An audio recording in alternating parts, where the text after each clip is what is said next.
Join us by the fireside for our evening tales of true life's strange experiences with things that lie beyond the veil of the known and into the misty depths of the mysterious and unknown.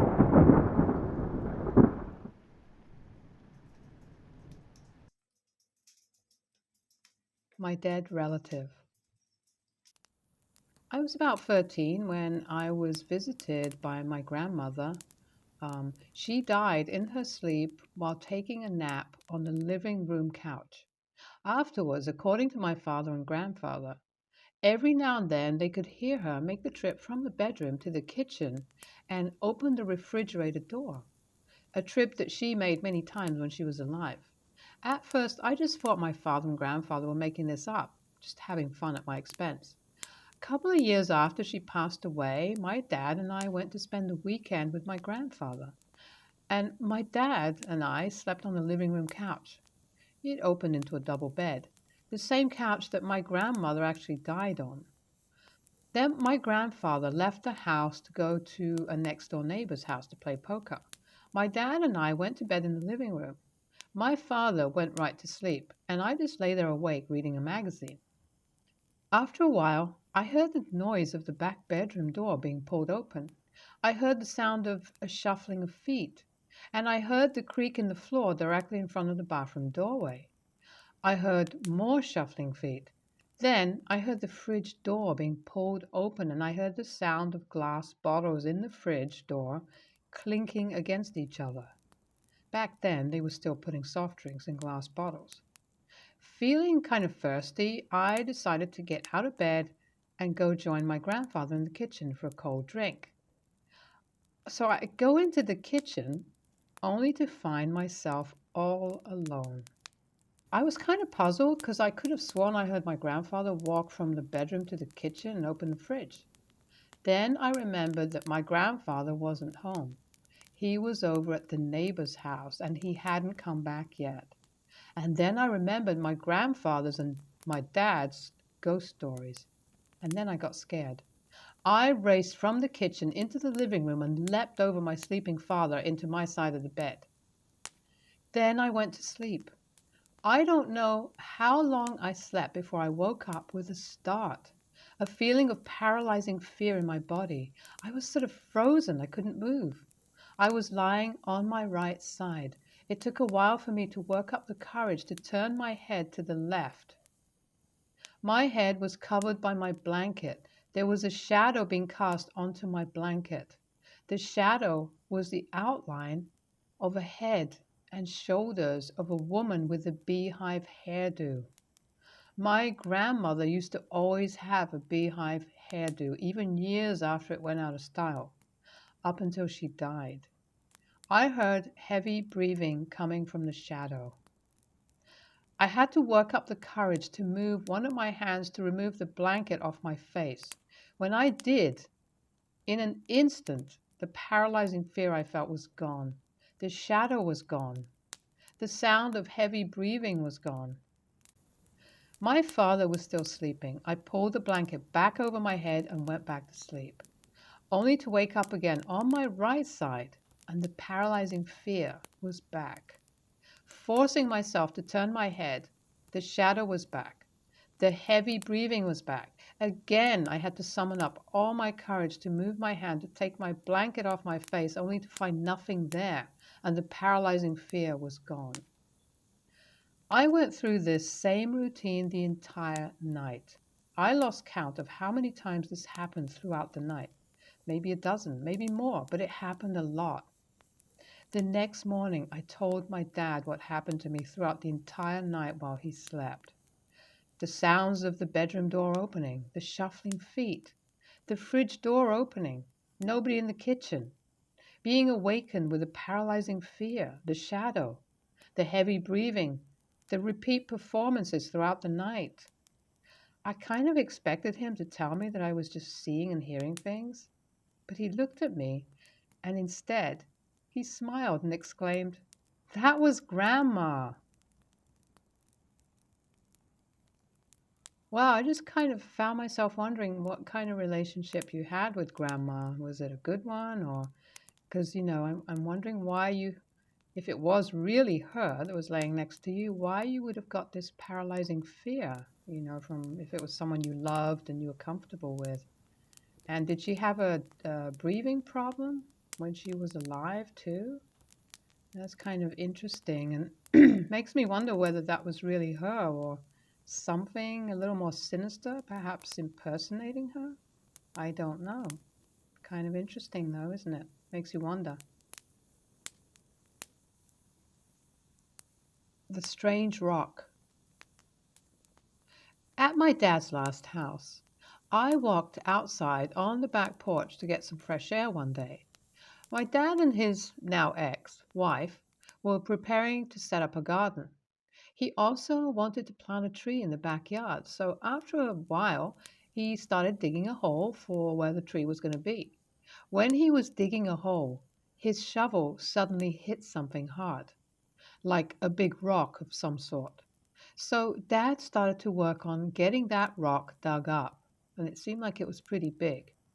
After a while, he discovered that this rock was, in fact, quite a fair size, as he suspected. I don't exactly remember how big it was, which made him really curious. An hour later, this big rock was dug up. A day after the rock was dug up, I could never sleep at night because I would always get the feeling that someone else was inside the house, like a stranger. That's other than my dad and his then wife. There was one particular night, for example, that I can never forget. My bedroom door was always left open, and that particular night there was a candle lit up on the shelf right outside my room. I swear that at one point in the night I saw a shadow appear and then disappear near the candle. At first, I just shook it off and dismissed it as maybe I was imagining things, thinking that, it was just something I made up or whatever. But then a few weeks later, my dad told everyone that we were moving into a different house, which is in a different area. So we moved out of that house and we moved into our new house, which is currently where we are now. And we've been here ever since. Then one day, my dad asked me if he'd ever explained to me why we left that house in the first place. And I told him no, he never actually explained anything to me. We just went and I didn't know why. He told me then that the rock that he dug up was in fact a tombstone.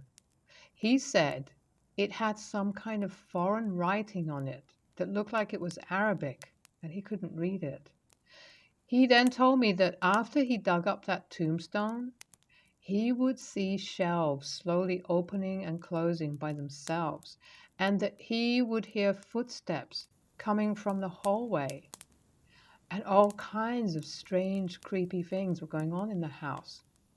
I asked him why I could never hear the footsteps and see these things, and he said that they usually happen really early in the morning, around, say, between 1 and 3:30 a.m., when everyone else was already sleeping. Dad was so afraid that things would get worse over time, so he thought it would be best if we just moved. So he moved us without even mentioning it because he didn't want to scare us.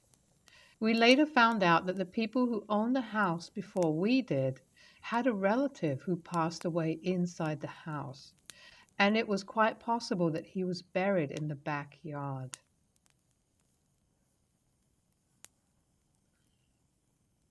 Well, I'd be curious to know how long ago that relative died because I know in modern times you can't just bury someone in the backyard. So how long ago did that happen? I'd kind of be curious to know. Maybe was it 1800s or early 1900s? And which country is it? I don't know, but quite fascinating. The old woman. When I was younger, I used to get sick a lot. I'd get strep throat and ear infections, and these would often bring about very high fevers as well. The high fevers would then lend themselves to all kinds of hallucinations and, just kind of fitful dreams and so on. And mine have never really been benign. My mother was no stranger to me spinning wild fantasies while lost in these dark reveries. I once told her I ate glass and was absolutely convinced that it was true, so much so that my mother started to believe me, and she started to grow panicked until my father was able to talk her off the ledge. I was 11 or 12 years old, and I was on vacation with my family. We were in Hawaii. Naturally, because I'm always the party downer, I developed a terrible ear infection, complete with a dangerously high fever.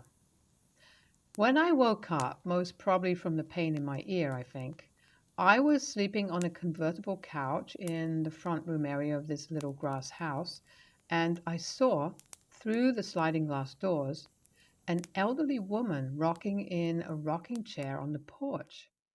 This woman was shrouded in a dark cloak so that I couldn't see any of her features, but I knew intuitively that it was an elderly woman.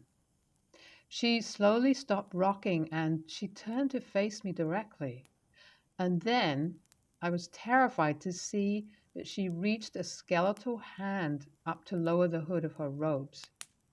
As the moonlight revealed her features to me, the idea of this elderly face melted into the bared bone of a skull. Her eye sockets were empty, but I still knew that she was staring straight at me and she was alive. There was life in those eyes, in those sockets. Seeing me, I'm not sure how to describe a skull grinning, but she did in that moment. Then she stood up, she collected her scythe, and stalked off the porch. I looked out of the living room window that my bed was situated under to watch her stand a little ways away and watch a procession of people make their way down the beach. As the party of people drew closer, I saw that they were carrying a casket. A little boy was trailing behind the procession, looking downtrodden. The casket was set beneath my window by the group of people, and the lid was opened to reveal the same little boy that I'd seen.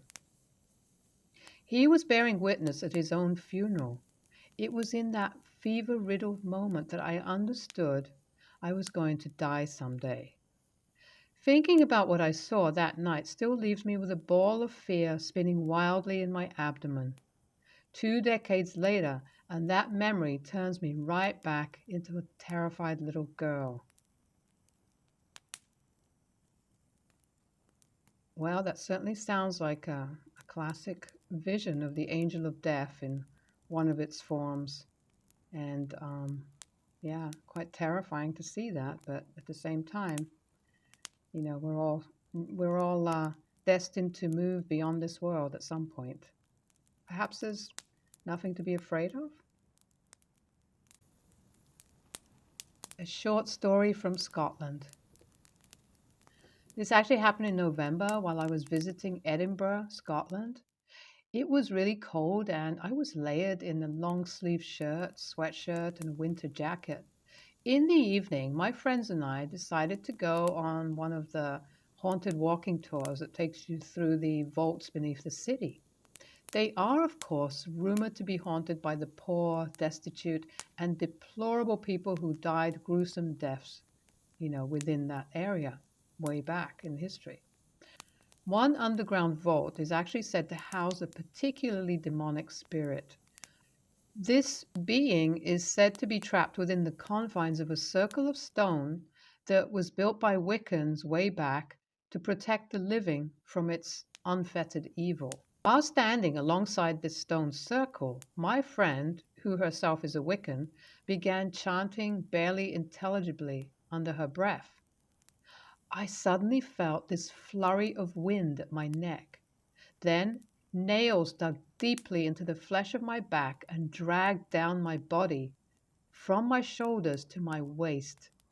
I was completely frozen in terror, too shocked to scream, although I was filled with this white hot pain that was very, very tangible.